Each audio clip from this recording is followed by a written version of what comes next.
So the judge's name is Sullivan, and he's asking for something that's called amicus court briefings, or amicus briefings. That is kind of crazy. They've tried to use them, I think, 24 times, every single time, not accepted.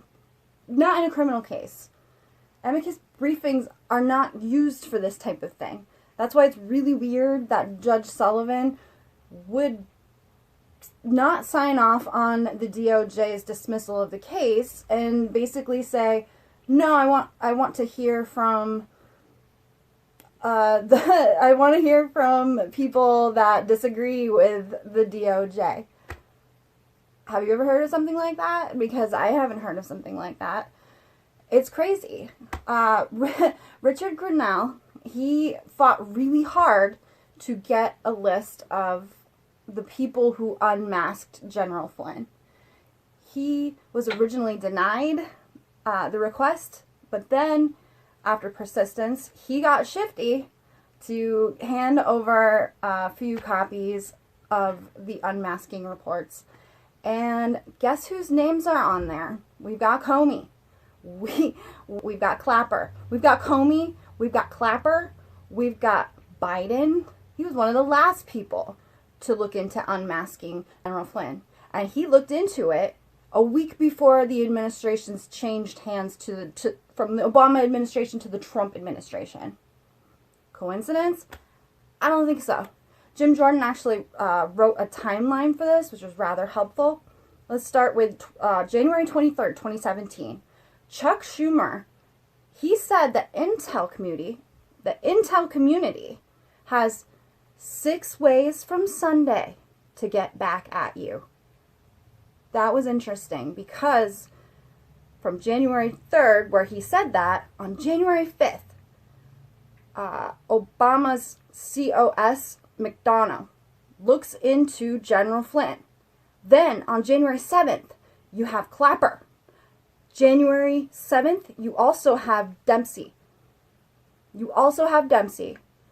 January 11th, you have UN Ambassador Susan Power, who has no right to be looking into this anyway. She has no reason to. This is not her field. Basically spying on General Flynn, finding out that that's who person 1 was. But Susan Power has no reason to be looking into something like this. On January 11th, she looked into it. On January 12th, you have the Treasury Secretary Lou. And then on January 12th, the same day, you have Biden looking into it. So that's just a few names that are on the list.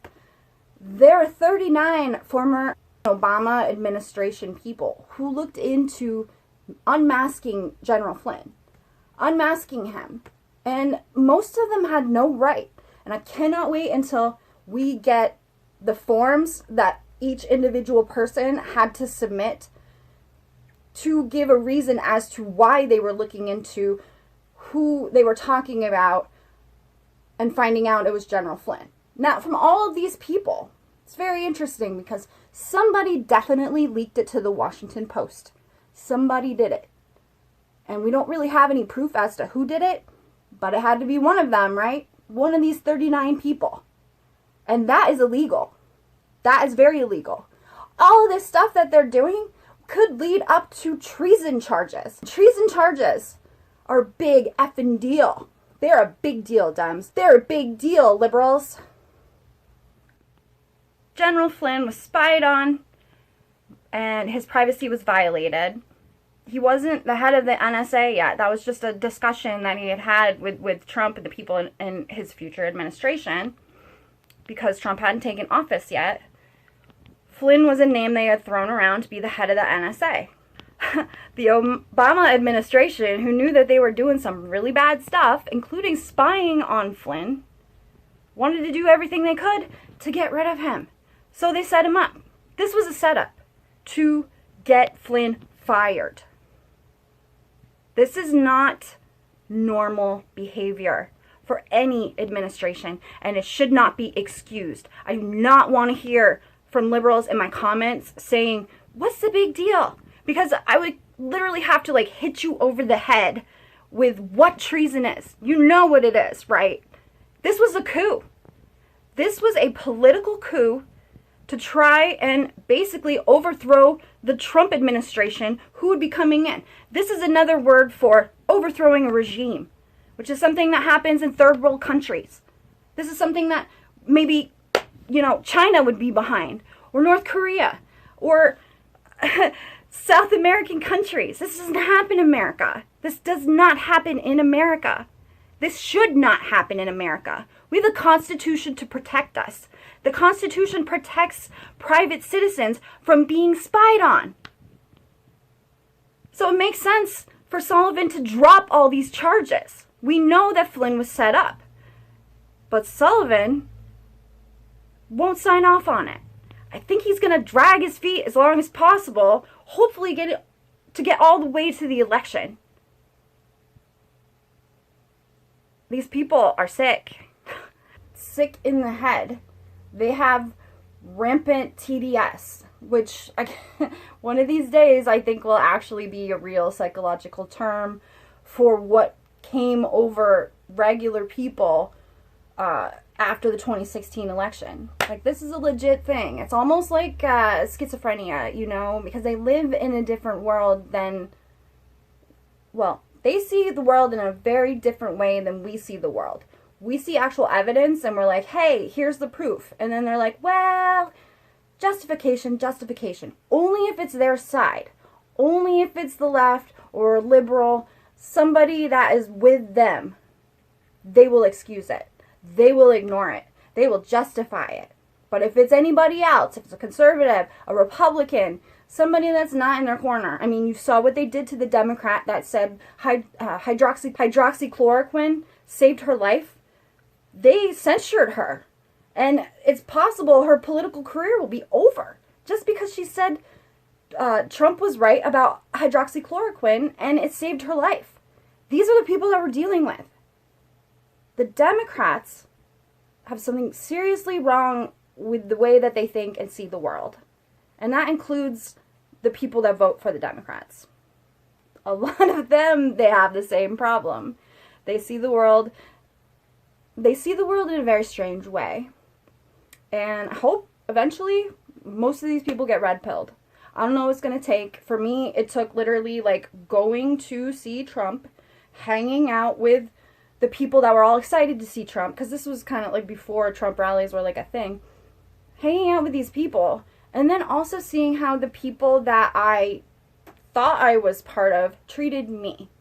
So on top of that, also seeing how the media covered the event that I went to, and what they focused on and what they didn't focus on. So I had to see it for myself. Maybe a lot of other people have to see it for themselves. And God, I hope they do.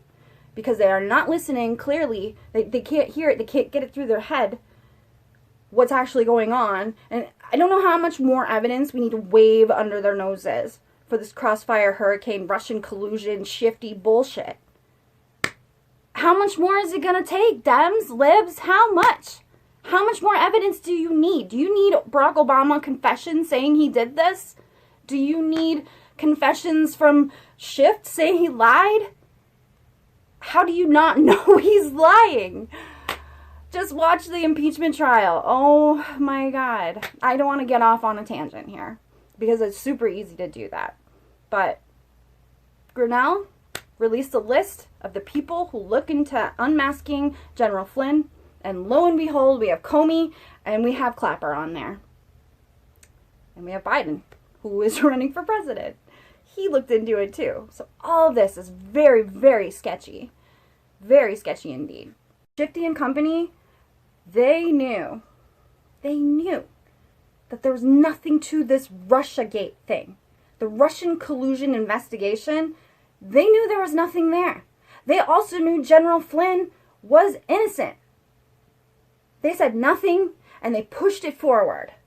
And they justified it by writing these documents to the FISA court so they could continue to spy on random people from the Trump campaign. Does that sound legal to you? Does that sound okay? Does that sound moral?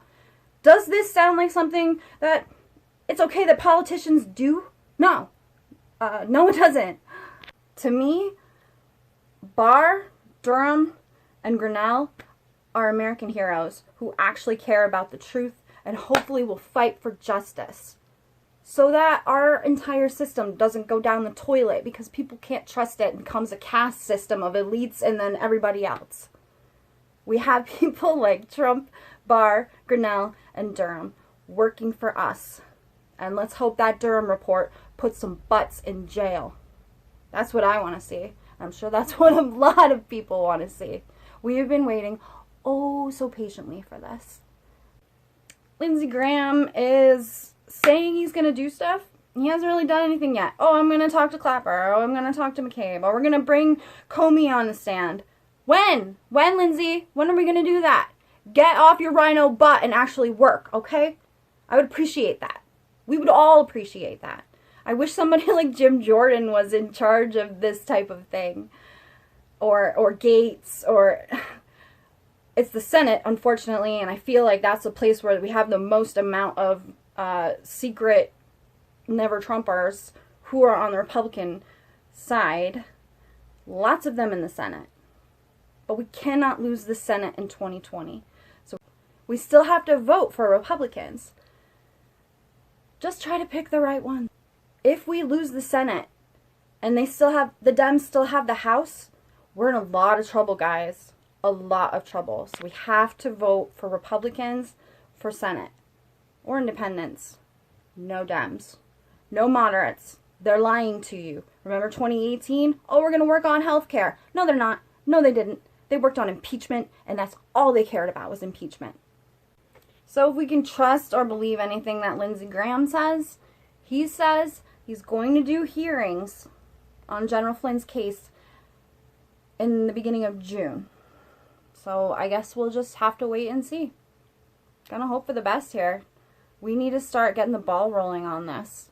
We just drop giant bombshells on people, especially the liberals and the Democrats and people that don't really understand what's going on. I think it'll blow their minds and they're just gonna live in the world of denial and say, that's okay, that's okay, that's okay. That's what's gonna happen. So, just little breadcrumbs. Follow the breadcrumbs. If you like content like this, please watch me, like me, share me, or subscribe to me. I'll see you out there in YouTube land.